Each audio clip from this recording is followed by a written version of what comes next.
ఇక బులెటిన్ లో డీటెయిల్స్ చూస్తే చంద్రబాబు అపర భగీరథుడు, రాయలసీమ మొనగాడు అంటూ కొనియాడారు మాజీ మంత్రి టీజీ వెంకటేష్. రాయలసీమనే కాదు రాష్ట్రాన్ని అభివృద్ధి చేయగలిగిన సత్తా చంద్రబాబుకే ఉందని, రాయలసీమలో పెండింగ్ లో ఉన్న సాగు, తాగునీటి ప్రాజెక్టులు త్వరలో పూర్తి కానున్నాయన్నారు.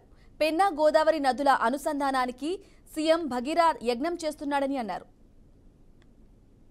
ఈ ప్రాంతాన్ని అభివృద్ధి చేయాలని నిరంతరం కృషి చేసే దాంట్లో చంద్రబాబు నాయుడు గారు ముందు వరుసలో ఉన్నారు. మరి మిగతా వాళ్ళకు చేయలేదంటే మిగతా వాళ్ళు వారి చేతనంత చేశారు, కానీ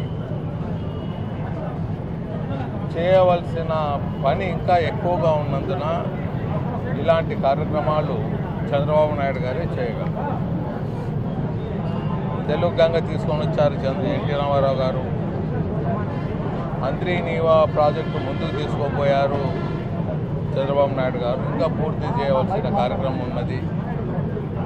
మరి అలాగే కొత్త మీరు విన్నారు, కొత్తగా పెన్నాని కూడా కలుపుతాము అని గోదావరి నీళ్ళతో.